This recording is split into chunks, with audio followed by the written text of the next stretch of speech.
Félicitations. C'était un peu l'évidence. On savait que tu allais gagner et on s'attendait à ce que tu domines. Je pense que toi aussi, tu t'attendais à terminer le combat avant la limite. Et beaucoup de monde le pensait également. Pourtant, au troisième round, une partie du public s'est mise à te huer. Premièrement, est-ce que tu les as entendus? Oui, ça m'a dérangé. Seulement parce que je suis passionnée par ce que je fais et que je voulais vraiment obtenir l'arrêt du combat moi-même.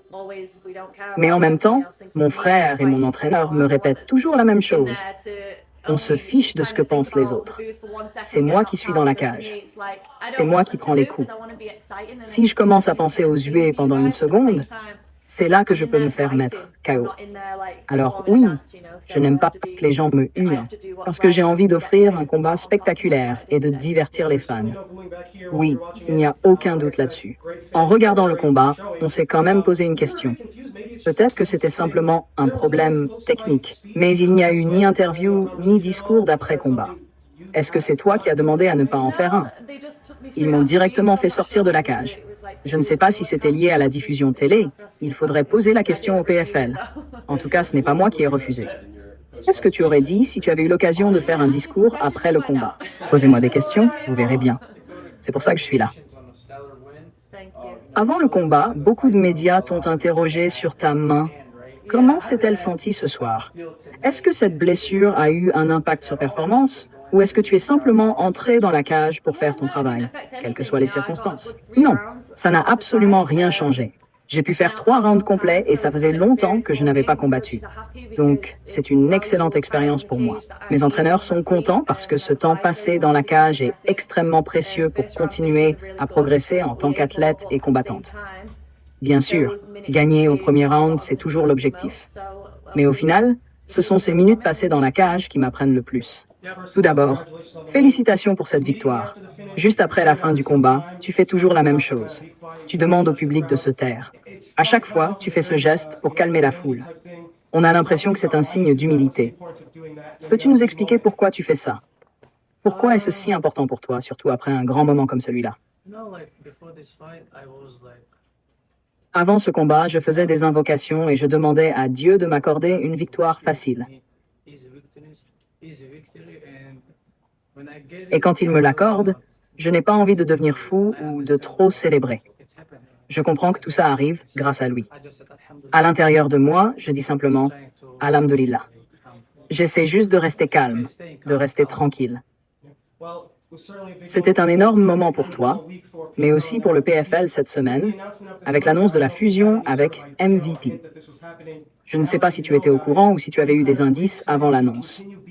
Maintenant que c'est officiel, est-ce que ça te motive encore davantage à continuer d'être le visage de ces 2 organisations réunies? Bien sûr. C'est une très bonne chose quand 2 organisations travaillent ensemble. On verra maintenant ce qui va se passer. Je dois en discuter avec mon équipe. Et comme je l'ai déjà dit, Jake Paul parle beaucoup. Il dit que certaines organisations ne paient pas leurs combattants. Eh bien, maintenant, c'est à lui de nous montrer comment il compte faire. Vous parlez souvent du plan du père. Évidemment, c'est une référence à Abdulmanap Nurmagomedov, qui vous a tous entraînés. Explique-nous un peu ce que signifie réellement ce plan du père. Qu'est-ce que le public est autorisé à savoir? Est-ce que ce plan exige que vous remportiez tous la même ceinture? Ou est-ce qu'il vous permet simplement de concourir là où vous devez le faire? Le plan du père, c'est tout simplement ce qu'il nous disait lorsqu'il était encore en vie. Il disait que Khabib deviendrait champion. Puis, lorsque Khabib passerait à autre chose, Islam deviendrait champion à son tour. Quand Khabib a remporté la ceinture, ce n'était pas un coup de chance. Il a montré son véritable niveau. Ensuite, Islam a pris la relève. Et après Islam, ce sera mon tour. C'est ça, l'héritage. C'est ça, le plan du père. Nous essayons simplement de suivre cette voie. Est-ce que vous vous attendiez à ce que votre adversaire soit aussi coriace? Oui, je vous l'avais dit. Elle était très coriace. Beaucoup de gens se sont moqués d'elle en disant que je n'affrontais personne de vraiment dangereux. Mais Denise est à ce niveau depuis très très longtemps. Je ne l'ai jamais sous-estimée, pas une seule seconde. Je savais exactement ce qu'elle pouvait apporter. Elle s'est frappée, elle s'est luttée, elle m'a même amené au sol à un moment. Donc non, je ne l'ai absolument pas sous-estimée et je ne sous-estimerai jamais aucun adversaire. Je pense que c'est aussi une leçon que beaucoup de fans devraient retenir. Tant que vous n'avez pas pratiqué ce sport, Vous devriez éviter d'avoir des opinions aussi tranchées. Lors d'une interview en mars, vous aviez dit vouloir combattre 2 fois, cette année. Est-ce que c'est toujours l'objectif? Ou est-ce que la prochaine fois qu'on vous verra, ce sera sous la bannière MVP? Je veux toujours combattre une nouvelle fois cette année, idéalement vers la fin de l'année. Maintenant que la fusion est officiellement actée, on va voir ce que le PFL va décider. Je ne sais pas encore comment les événements vont être organisés. Votre anniversaire était il n'y a pas si longtemps. Est-ce que cette victoire aussi dominante est la cerise sur le gâteau? Cette victoire vaut bien plus que mon anniversaire. Franchement, je me fiche de mon anniversaire. Ce sport, c'est ce que j'aime plus que tout. Tout d'abord, félicitations pour votre victoire. Après cette blessure, comment vous sentez-vous? Et surtout, comment va votre main? Je suis vraiment heureuse d'être de retour. Ma main va très bien. 3 rounds de plus dans les jambes. J'ai réussi à placer de bons coups. Denise a encaissé de sacrés impacts. Aujourd'hui, tout va bien. On a eu l'impression que vous preniez des risques calculés. À plusieurs reprises, vous l'avez sérieusement touché, mais vous n'avez jamais cherché à vous précipiter ou à prendre des risques inutiles. Est-ce que c'était le plan de combat après cette longue absence? Être un peu plus patiente et prudente? Ce n'est pas mon style. Je dirais plutôt intelligente. Encore une fois, le tapis était glissant. Ce n'est pas une excuse, mais c'est vraiment agaçant. J'avais déjà ressenti ça lors de mon précédent combat. Aujourd'hui, je me suis simplement sentie patiente et à l'aise. Je ne voulais pas me précipiter. J'essaie d'évoluer en tant qu'athlète. J'essaie de mieux lire le combat. Je ne veux pas être une combattante qui balance des coups juste pour frapper. Je veux voir les ouvertures, prendre mon temps, esquiver les coups et continuer à faire évoluer mon style. Les gens pensent parfois qu'un combat consiste simplement à foncer tête baissée. Mais ce sport demande énormément de réflexion et de calcul. Aujourd'hui, j'ai vraiment fait preuve de patience. Et c'est quelque chose sur lequel j'ai énormément travaillé pendant mon camp d'entraînement. Je ne veux plus avoir l'impression de devoir absolument finir un combat dans la précipitation ou de me jeter dans tous les sens. Félicitations pour cette victoire par arrêt au premier round. Qu'avez-vous ressenti juste après avoir terminé le combat?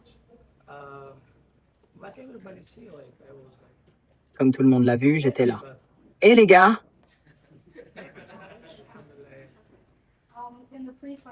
Avant le combat, Colgan avait affirmé que l'affrontement finirait forcément au sol. Finalement, c'était presque uniquement un combat debout. Est-ce que c'était votre plan de rester en striking? Tous les combattants commencent par apprendre le striking. Ça va être très difficile de me mettre au sol et encore plus difficile de m'y maintenir. Je ne sais pas quel était son plan, mais le mien était de boxer avec lui. Et s'il fallait lutter, alors j'aurais lutté. S'il fallait faire du grappling, j'aurais fait du grappling. Je me suis préparé à tous les aspects du combat. Peu importe où le combat allait se dérouler, j'étais prêt. Vous avez encaissé très peu de dégâts. Quand pensez-vous pouvoir revenir dans la cage? Je n'ai pratiquement pas été blessé. Mais les coupes de poids, quand tu dois en faire 3 en à peine 11 mois, c'est vraiment difficile. Pendant tout ce temps, je n'ai quasiment pas pu profiter de ma famille, de mon père, de ma mère ou de mes enfants. Là, j'ai juste envie de rentrer chez moi, de me reposer un peu. Ensuite, je discuterai avec mon équipe et on verra quelle sera la suite.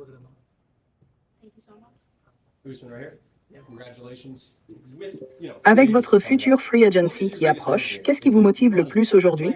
L'argent? L'héritage? Vous avez aussi dit que vous vouliez voir si Dana White était capable de bien prendre soin des combattants. Qu'entendez-vous par là? Son héritage est important. Bien sûr qu'on veut construire un héritage. Mais l'argent aussi, mon frère. J'ai une famille à faire vivre. L'héritage ne paie pas les factures. Donc on verra. Je ne veux pas faire de grandes déclarations aujourd'hui. Comme je l'ai dit, je dois d'abord parler avec Khabib, puis avec mon équipe. Ensuite, on prendra une décision. Pour l'instant, je ne peux pas dire « je vais faire ceci » ou « je vais faire cela ». Je ne prends pas ces décisions tout seul. J'ai une équipe. Vous avez dit qu'avec cette victoire, vous étiez officiellement le plus grand champion de l'histoire du Bellator et du PFL. Vous le pensez vraiment? Oui, je pense que oui.